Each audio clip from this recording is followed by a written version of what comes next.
Hey everybody, it's Patty with Get Personal Patty, and I think this is going to be a quick video. Excuse me. I am just showing you the 7x9 Erin Condren. Yes, this is the planner that I use for our dump all finances. So I keep track of both our fixed joint account in here, as well as when we spend, whether it's using my account, the joint account, or cash. I also keep it in here. This goes from Friday to Thursday because I get paid on Friday, but my husband gets paid every 2 weeks, and usually that is the 11th or 12th of the month and the 26th of the month, and that's why I have that here. So that would mean he would have gotten paid in the last couple of days, and that's what I'm showing you is our fixed budget. I decided a few months ago, it's probably been actually the whole year of 2022, I decided to split our, not so much the expenses, but where our money is going. I've always had my own personal account, but when I got paid, I always put the money like in a joint account. Then I decided that my money, so the money that I earn, not really my money, the money that I earn on a weekly basis with a full-time job would go into my account, and that would help pay for any credit card payments, variables, sinking funds, any savings challenges. Any money that I made side hustle money, that goes into a separate account just for my spending and or savings. Sometimes I put it in, sometimes I put it in the same checking account, but then from that checking account, and it's an online checking account, because you know how much I love online accounts. To me, online accounts are great if you want to save a little bit of money or a lot of money. It takes usually about 3 days for you to access that money by transfer to your main account. So to me, and this was even a couple of years ago, I always felt that by the time I think I needed that money, I didn't, because it was 3 days later. So just something to think about. So side hustles get deposited right into that checking account. I have a debit card, and if I want to spend money, that's how I do. If I want to buy something, or sometimes I buy something for the house, or sometimes I use that card for the house, or Grace's surprises. I don't necessarily, use it personally on me, but I try to keep a log of my side hustle money as well. And I'm going to get in the habit starting in January at the end of the month to show you a video on my side hustle income and how I got that and where I spent it. So I am trying to keep diligently tracking what I spend in that account.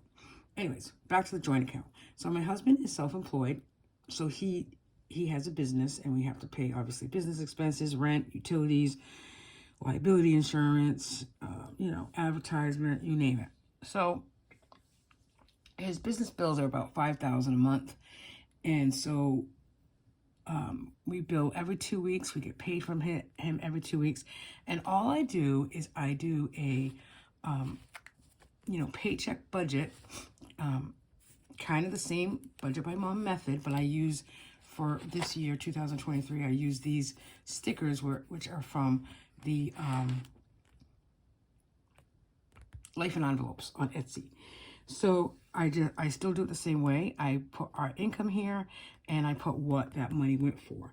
So when he got paid this week, it was a little bit less than we anticipated, because it would have been billing for the end of December, and we didn't bill a lot, and that's okay. Stuff happens. So the priority in the beginning of the month is the mortgage, and his pay obviously pays for that, for the mortgage. So any fixed bills comes out of my husband's pay, and that's what I do. So when his money comes into the business account, I pay the business bills. I've already looked ahead and see what we need for the joint account for fixed bills, and I just transfer that much of money into the joint account. We do not use our joint debit card any longer. I have been not using it for about 6 months. My husband is slow to the start here, but I think he's already into January and not used it, because that is strictly for fixed bills. And I kind of like it that way. I don't have much of a buffer in there. I think I'd like to put about a $50 to $100 buffer just to have that cushion.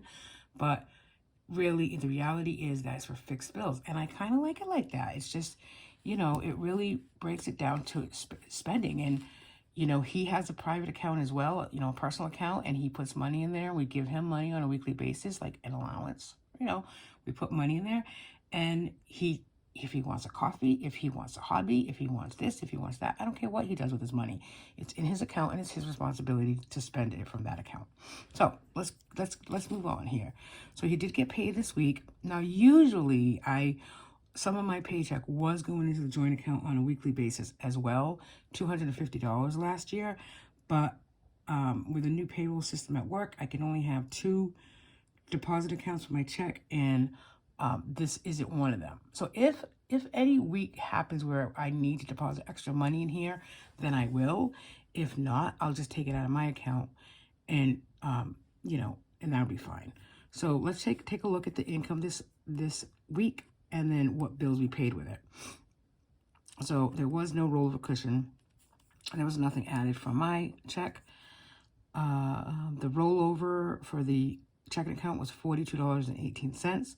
So we transferred. I had budgeted that we were going to transfer $2,700 from my husband's income, but we were only able to transfer $2,400. So we had $2,442.18 to work with. So we had to transfer $2,300 to the mortgage. Now our mortgage payment is just about $2,600 a month. It just had gone up a little bit slightly because of the escrow. So my goal is that every 2 weeks when my husband gets paid, we automatically put $1,300 into that mortgage savings account. By doing that, then in the beginning of the month, we don't have this huge transfer that we have to do. So hopefully at the end of this month, I'm able to transfer that $1,300.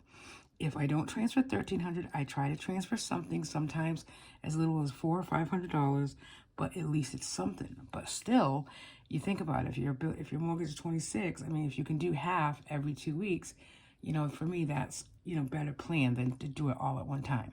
So as you can see from this week, we have to transfer $2,300 toward the mortgage. So the Jeep payment will get done next week, most likely out of my pay. Care credit, I wasn't able to add any more to that. Cushion, there is none. And then Lowe's, I accidentally paid $50 on Lowe's from this account, so I paid another $50 from my account just for that $100 payment that I like to make on Lowe's on a monthly basis.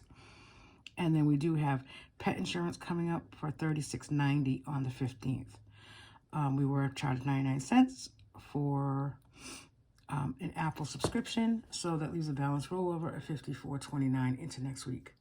And so, par for the course if nobody uses the debit card, which he shouldn't. I mean, I don't even carry my debit card with me, so he needs to leave his at home too. I think, that's one way of not using it.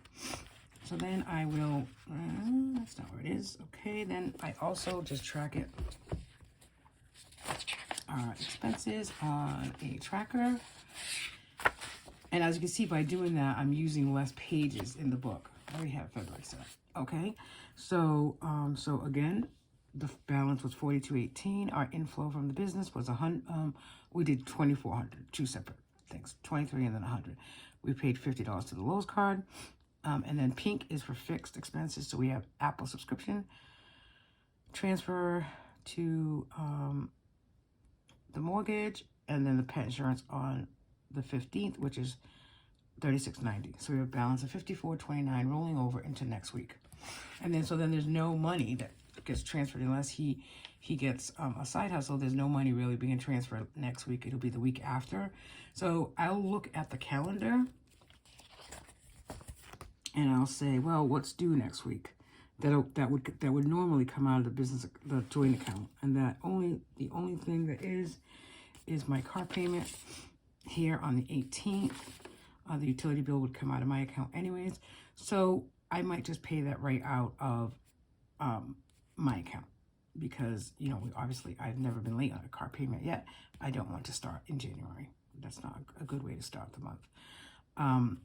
So I will go ahead and pay that. And then there's really nothing. On the 23rd is the solar bill, and then we get paid either the 25th or the 26th. So these things come right out of the joint account. And I have it on here. I mean, mortgage savings, I have $1,700, but it's really like $1,300. But again, I have it right here. So I just need to make sure that we can do that. And the way that we do that is through billing. And today, the 15th, is the billing day. And, you know, sometimes we wait till the last minute to bill. Actually, it's not today, tomorrow, 15th. But I do the weekly check-in here as well in the 7x9. So that really is it. That is our, I put this here because of that light. Doop, doop. Okay. That's how I do our joint account and our fixed bills. Our budget for the month, or we really budget every 2 weeks with this paycheck. And I like it like this. It works out well. So just something different. If you are two family income, you could do it like that, where one account or one set of monies pays you know, a set amount of things, and then maybe the joint fixed account only pays for fixed bills. And it's a good separation, and for us, it's worked well. I've done it for a year. So carry on, people. Have a nice weekend.